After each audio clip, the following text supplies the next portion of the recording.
Today, our presentation is going to be on what happened between Moses and the Pharaoh. Therefore, we're going to look at Exodus chapter 5, and we're going to pull out verses 1 through 3. And we're going to interpret that text. However, there's a problem. The problem is that we have interpreted the biblical text according to how Europe saw it, and later America. Europe's interpretation was to isolate Israelite culture as unique and then assert Greek ideas to that interpretation. The attempt today is not going to be that.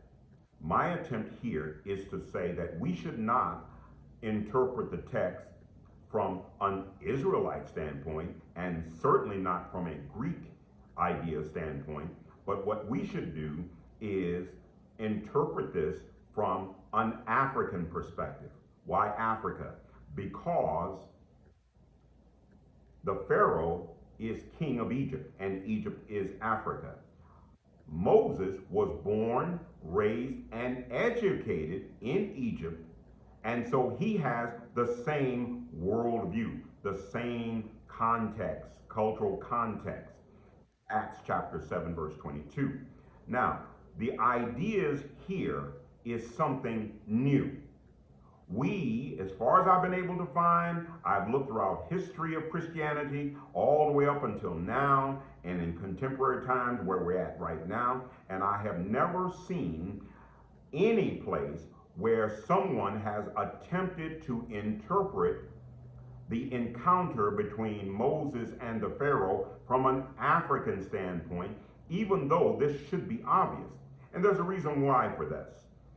We're in uncharted territory here, because basically the Christian diaspora should be the ones leading the charge in challenging the way Europe has interpreted the text, given the fact that Europe and later America has had a historical record of racism. And we are specifically dealing with Africa right here, and so we should be suspect of Europe's interpretation of the text.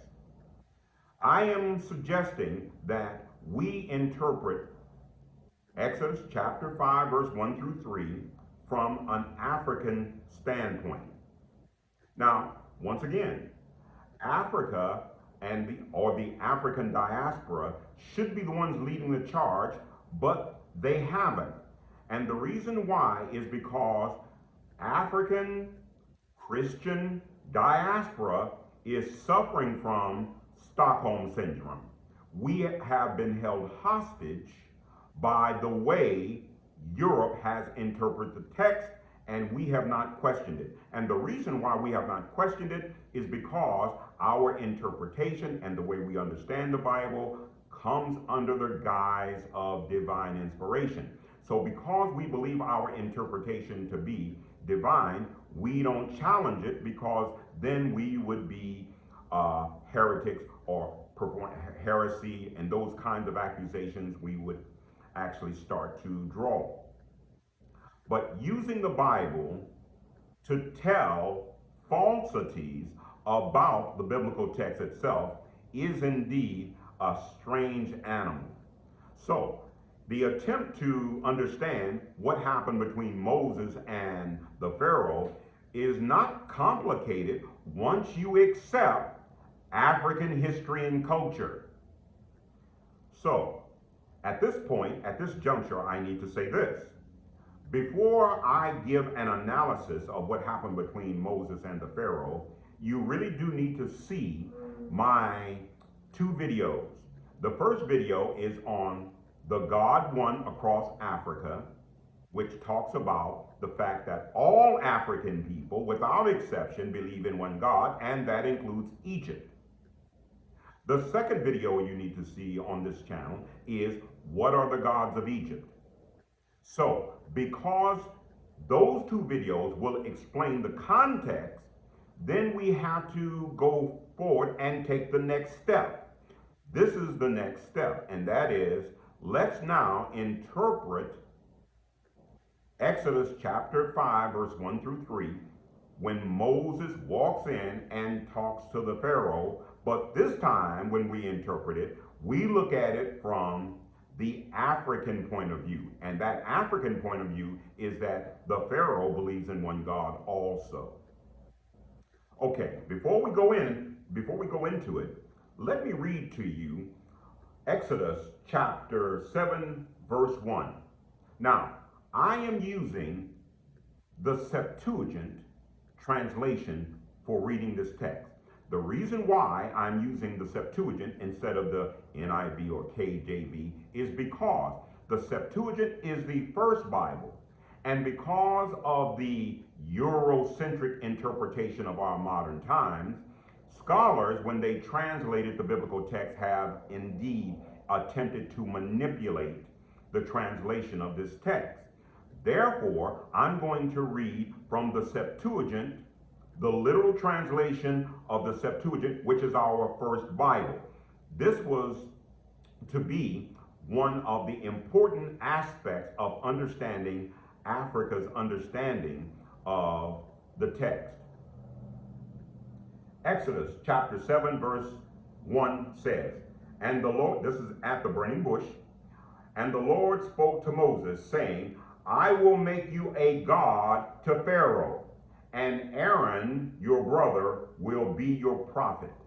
Here in Exodus chapter 7, verse 1, God is talking, not another prophet, but God is speaking. And he is telling Moses that I'm going to make a god of you to Pharaoh.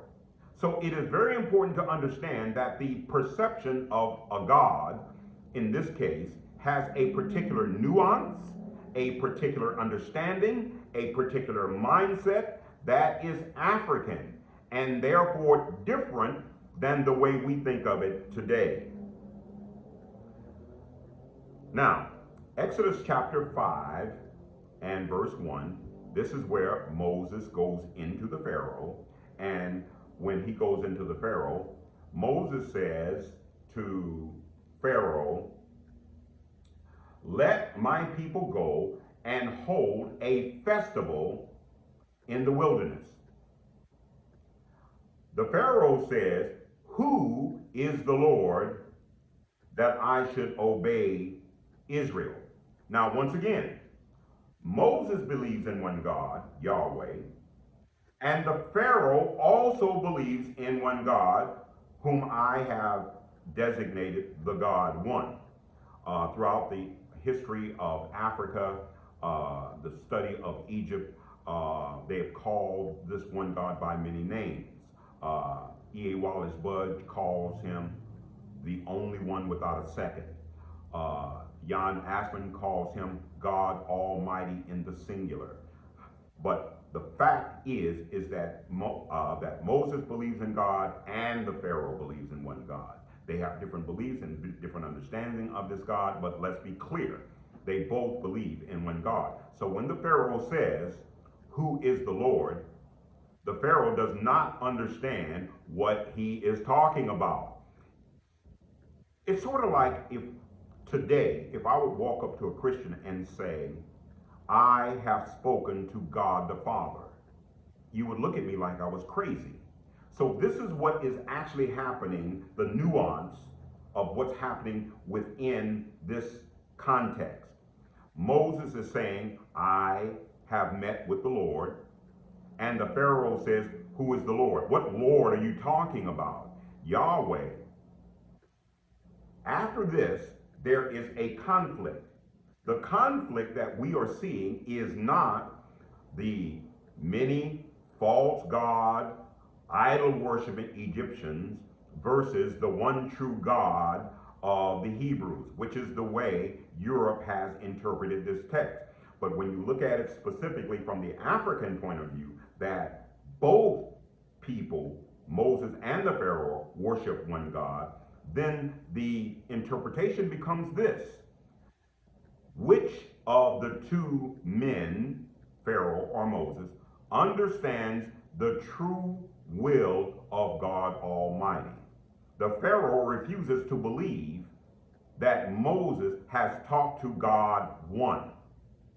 And so what happens later is that there is a continual presentation of many, the 10 plagues, many presentations to tell Pharaoh that God is asking for you, Pharaoh, to let Israel go, specifically to worship God. And that too will now have a very different meaning, because now that we understand that both Egypt and Israel both worship one God, the ideas for what follows and the interpretation throughout the Old Testament is going to look a little bit different.